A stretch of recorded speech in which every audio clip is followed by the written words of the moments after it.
We all know the story behind Gold Roger, the man who was called King of the Pirates. He had fame, power, and wealth beyond our wildest dreams.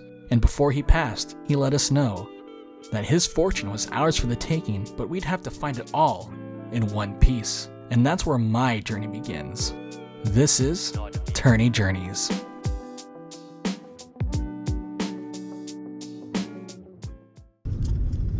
On our way to pick up the boy, and then we're gonna head to LA, try to get some dubs, do well, better than usual, so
let's talk Bandai Card Fest. Bandai Card Fest, that was a fun day to go. Didn't get to do as much as I'd like to in terms of like sightseeing and whatnot. But I think overall I had a pretty solid tournament run. But first, there was also I understand it, but it was a very, very big emphasis on no phones on the table. Otherwise, they quote, will remove your phone, remove you from the venue, and you'll be disqualified from the tournament. So I definitely did not want to risk recording gameplay. So I'm sorry, guys. That's a level, no cameras. Yeah. Sorry, guys. I think after this weekend, considering all the different matchups I've had, and honestly, the fact that it seemed like I was the only Yamato, because even judges and a lot of players were surprised I was bringing yellow Yamato to Nats. Because remember, guys, I was gonna bring Vivi originally. Remember title, Alabasta, free my people. But I did want to stand a chance against everybody, right? So I felt like yellow Yamato was the better choice, like I said last video, and I think that was the right choice. Well, what can I say? We gave it our best shot. Overall, though, I think we did pretty good. My self goal for this tournament run for Nats was to win at least 2 or 3 rounds, and that's all I can kind of ask for. Moving forward, though, I think definitely learned a lot from the tournament. It was a long day for everybody, especially me, since I was driving. Next time I really hope that we can actually start on time and end on time, but that'll be for a different time. So overall, for the record, we went X4, won 4, lost 4, dropped out after 8 rounds. It was just a long day. But let's go ahead and break down what I played against today. So going round one, placed around, oh man, lower end of the tables. Played against an NL player. He said it was his first time, so that was cool. We just had a lot of nice interaction. It was Yamato versus NL. Or no, sorry, not NL. Excuse me. So round one was on the lower end of the tables. Thank goodness. I felt like if I was on the higher tables, it would either be Sakazuki or NL. Probably NL I'd probably have a better time playing against, but not Sakazuki. So I was just really hoping that I didn't have to run into him, and that was like a big cope. But round one, I was playing against Katakuri. That one was a pretty fun game that had a lot of back and forth between the two of us. Life, recover, big mom. So that one I pretty much felt like I was playing out of my mind, where it got to the point where I finally got to swarm the field. He only had 2 characters. I felt like I kind of misplayed, though. I should have taken care of the Paraspero, but I really wanted to keep his hand pretty low. That way he couldn't really dig for anything. But I think I should have just, in all honesty, just gone rid of the Parasperos as fast as I can. That way I didn't really have to deal with 5k attackers. Because eventually got to the point where he had 2 Parasperos. He had a 7-cost Big Mom, and I had pretty much my full field. And this is probably about like 2-3 in terms of life. So I was thinking, next turn he only has 1 card in hand. He'll get +2 if I kill his Parasperos, which is fine. Let's kill off the Parasperos so I don't have to worry about guarding those attacks. Draws. He goes ahead and plays another Big Mom. I just let him recover that. And then follow-up turn. This is essentially my last turn. I go for game, knowing full well I have game on board, even distributing Dawn. But I probably shouldn't have attacked with the my last Katakuri 8-cost one, because I swung into a Katakuri being my last attack for swinging potentially for 14 Dawn. And he checked, this was like way early on in the game, he checked the Beppo. Oh no, not Beppo, it was a Capone. I don't know why I said Beppo. So anyways, I swung, I had Katakuri left to attack, and at Katakuri I would have been swinging for 14, knowing that was going to be game because he only had 2 cards in hand. But the last life that was revealed was beige, which unfortunately he kind of knew from the top when he kept doing his Katakuri looksy doozies, and that pretty much cost me the game. I honestly think I probably could have lasted an extra turn, but unfortunately I did get Big Mom'd. 10 costs does not feel good, and I just didn't have enough cards after that to guard. So I was like, oh well, what are you gonna do? You're gonna get Caponed. I kept telling myself, I'm gonna prophesize this Capone beam I've been seeing. It's like I would have won this game if it weren't for Capone, or if it were Capone in my life. So that's kind of how round 1 went. Wasn't too bad with too upset with it, but I felt like I played pretty well in that scenario. Although aside from like some misplays. Going into round 2. We played against Sakazuki. At this point, I was like, oh man, I should have gone bathroom. I really need to go. Because dude, I'm telling you, we were pushing it. Second round opponent too, he was also kind of pushing it. No one was there, so I was like, oh cool. If he doesn't show up 5 minutes, I'm gonna go use the bathroom. Unfortunately, the second right before they announced that to record the scores, that the opponent wasn't there, he literally shows up, shuffles the deck, and reveals the leader. It's Sakazuki. So that's how round 2 went. Did not help that on first draw and mulligan, I was totally bricked up to high heaven, and I was just like, there's no winning this game. I'm just gonna have to swing with leader all dawn regardless. It got to the point where I was 4-2, and they already have enough cards because they have brand new, and then all the cards from their life. And eventually, my later swings just cannot do anything. It was kind of unfortunate, just bad hands, and that's pretty much how the game went. Literally right after, I want to go bathroom. So after round 2, we went to go ahead and had like an hour lunch break, which is kind of weird. I would have wished they kind of like let us just keep playing until like maybe round 4 and then go on a break. But I mean, it is what it is. Round 3, I sit down, and I start noticing everyone around me starting to play Sakazuki. And I'm like sweating bullets because I'm just like, dude, I do not want to be in this position because I do not want to play Sakazuki. It's gonna be an uphill, grindy battle for me. Lo and behold, I play Sakazuki.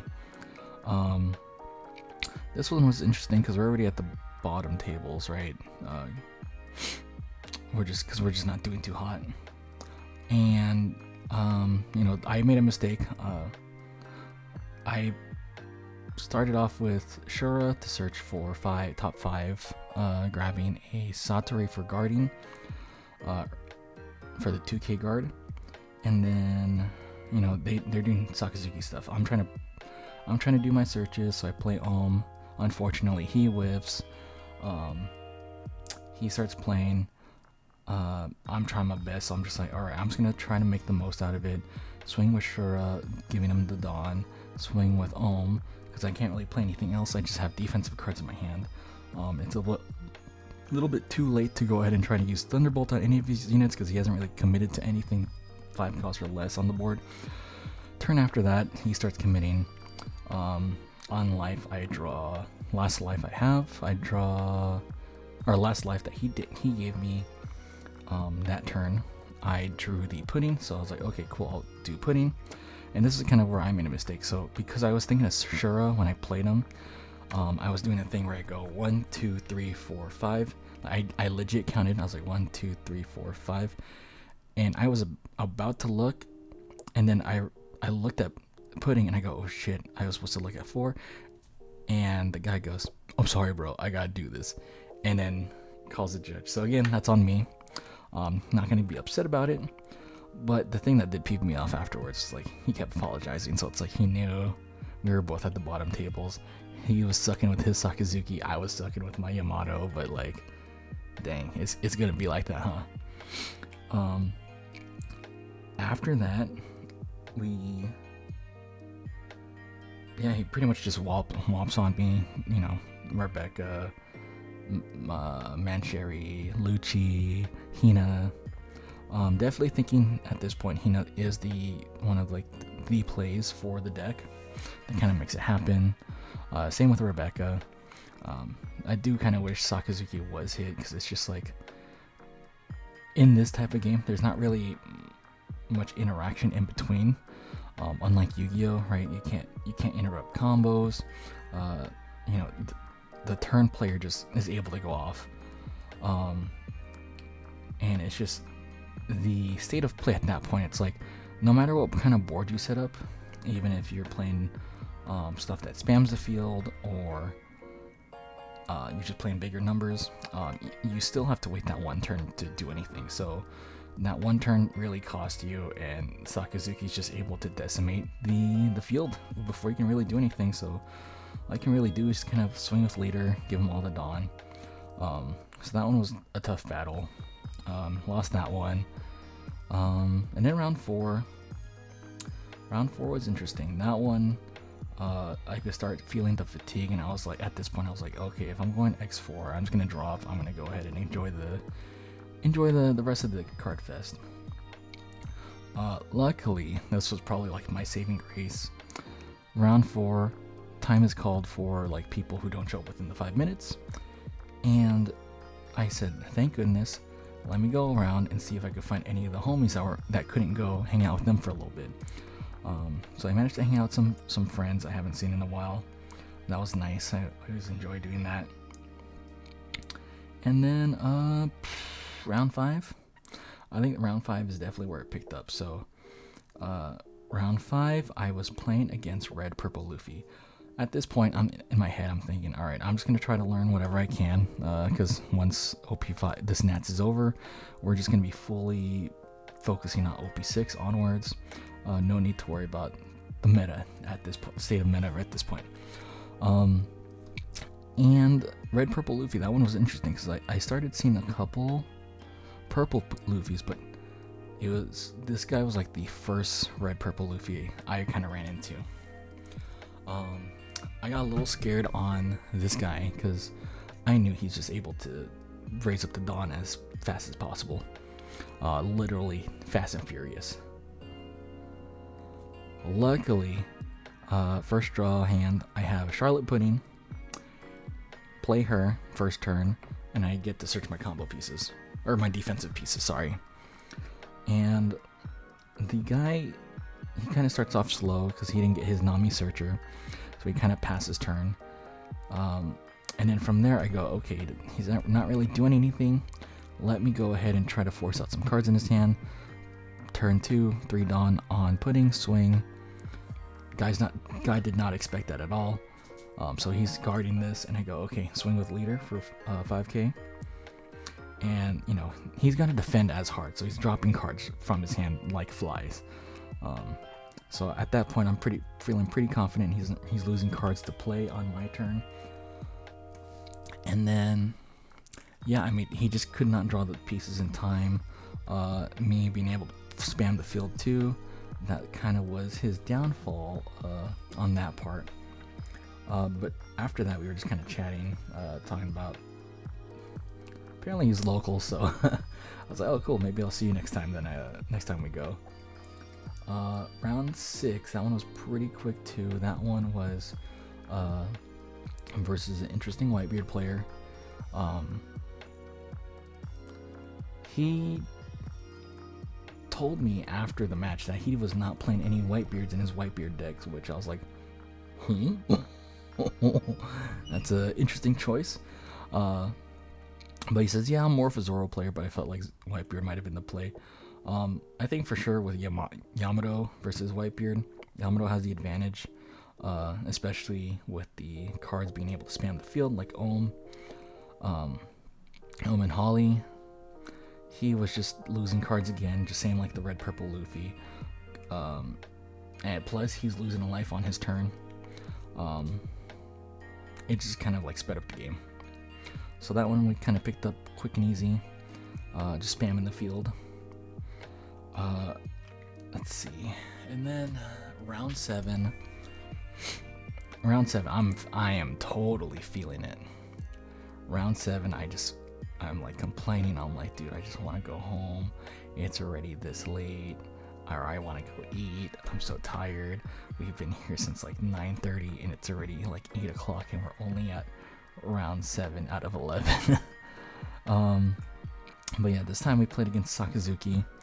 I tried to play a bit more Sparta this turn, which definitely paid off because, you know, no characters on the field for them to pop. They can't really activate combo off of reducing costs or anything.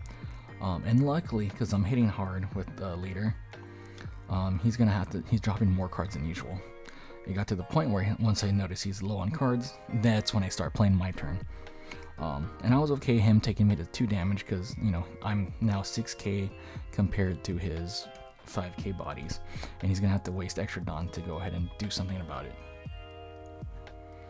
Luckily for me, he did not draw any of his combo pieces, or he's already dumped them off, because he was definitely using the Sakazuki effect as often as he could. That one we took. So now at this point, our record is 4-3. That's right. Yeah, so our record here is 4-3. I'm feeling pretty confident about myself now. I'm going, okay, cool. You know, it's already late though. I don't know if I want to stay for all 11 rounds, especially if we're probably not going to get participation prizes, since we're X3, we're like on the border. Final round that I participate in, I played against another Katakuri. This one just kind of felt bad. Like, the last 2 turns my opponent took, it was constant big bombs. No matter what I did to heal, But yeah, it was pretty bad. That one I kind of tried to delay as long as I could using Yamato, Katakuri to put stuff back in my life, and try to add cards in my hand, but it just didn't work out.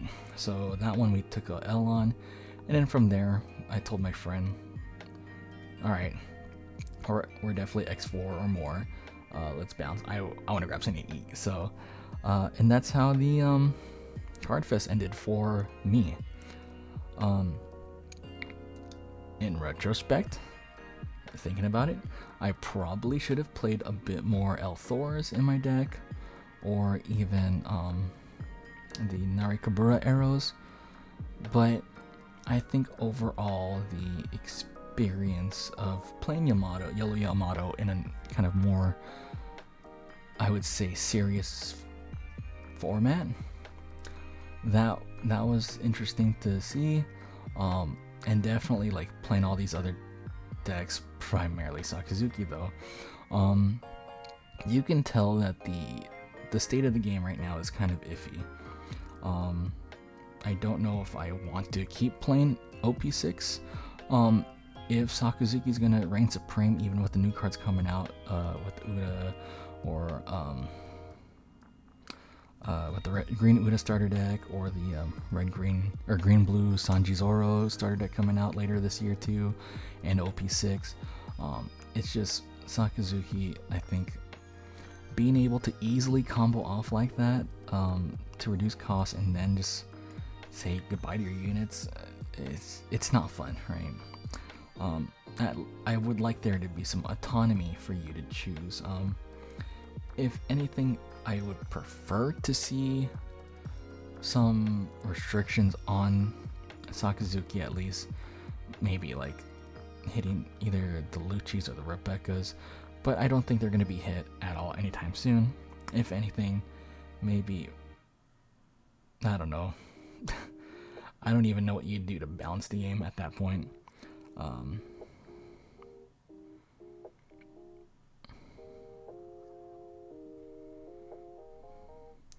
Overall, though, I did have a good time with the event, despite the very slow start. It was just a very long day. And